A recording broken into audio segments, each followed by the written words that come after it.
এই মুহূর্তে যে খবরের দিকে নজর রাখবো, ইসরায়েলের আকাশে অন্য ধরনের ক্ষেপণাস্ত্র হামলার ভিডিও। তাহলে কি মারাত্মক খোরামশাহর 4 ক্ষেপণাস্ত্র ব্যবহার ইরানের? ভিডিও দেখে অনুমান করছেন যুদ্ধ বিশেষজ্ঞরা, তবে এখনও সরকারিভাবে স্বীকার করেনি ইরান। এই নিয়ে আমরা কথা বলবো, সরাসরি প্রতিনিধি রয়েছে নিউজ রুম থেকে নিমাই পান্ডা। নিমাইদা, আমরা যেভাবে দেখছি যে যুদ্ধ থামার কোনো লক্ষণ নেই, হামলা পাল্টা হামলা, এবার কি আরো ভয়ঙ্কর ভাবে হামলা করছে ইরান?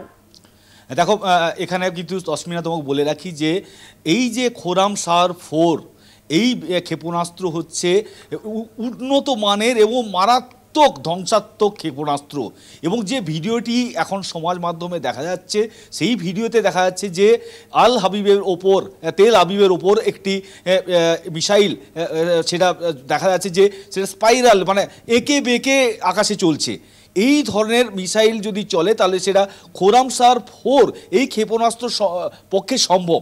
এবং তার জন্য যারা যুদ্ধ বিশেষজ্ঞ রয়েছেন তারা মনে করছেন যে খোরামশাহর 4 অত্যন্ত ধ্বংসাত্মক এই ক্ষেপণাস্ত্রও ইরান ব্যবহার করলো। এবং আজকেই এই 6ষ্ঠ দিনে এই যুদ্ধের, সেখানে আমরা দেখেছি যে যে সমস্ত যুদ্ধাস্ত্র ব্যবহার করছে ইরান তা কিন্তু এর আগে করেনি। সেখানে আমরা হাইপারসনিক মিসাইল ব্যবহার করতে দেখেছি, এবং তার সঙ্গে আবার খোরামশাহর 4, তার মানে আরও তীব্রতা বাড়াচ্ছে।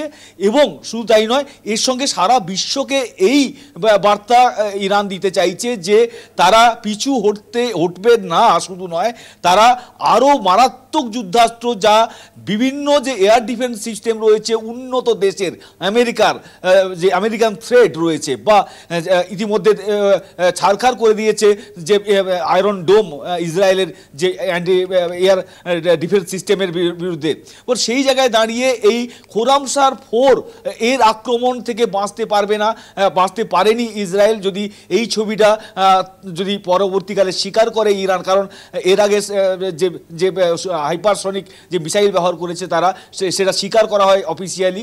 2023-এও এই খোরামশাহর 4 তা প্রকাশ্যে আনে ইরান, কিন্তু তার ব্যবহার হয়নি এখনো পর্যন্ত।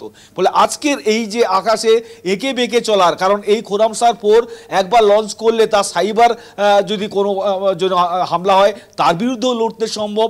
এটা তৈল দ্বারা চালিত হয় এর ইঞ্জিন, ফলে এটা দ্রুত রেডি করা যায়। এবং শুধু তাই নয়, এটা একসঙ্গে 80টি লক্ষ্যবস্তুতে হামলা চালাতে পারে, এবং লক্ষ্যবস্তু 30 মিটারের মধ্যে হামলা চালাতে পারে। 2000 কিলোমিটার পর্যন্ত এটা হামলা চালাতে পারে। ইরানের যে জাতীয় নীতি রয়েছে সেই নীতি অনুযায়ী 2000 কিলোমিটার বেশি এর দূরত্ব করা হয়নি এই ক্ষেপণাস্ত্রের। এবং শুধু তাই নয়, শব্দের থেকে 15 গুণ বেশি গতিতে এই ক্ষেপণাস্ত্র হামলা চালাতে সম্ভব।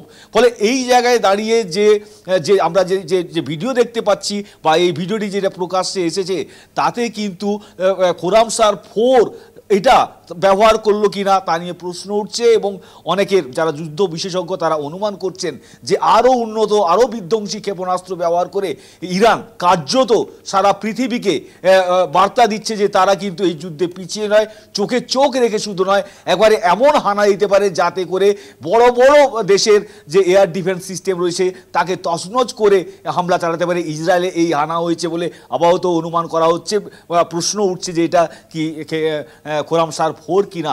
ফলে এই বার্তা যেমন সারা পৃথিবী, এবং এই ভিডিও এবং খোরামশাহর 4 যদি ব্যবহার করে ইরান, তাহলে কিন্তু কপালে দুঃখ রয়েছে আমেরিকা সহ সেই সমস্ত দেশের যারা ইসরায়েলের পাশে দাঁড়ানোর জন্য বার্তা দিচ্ছে।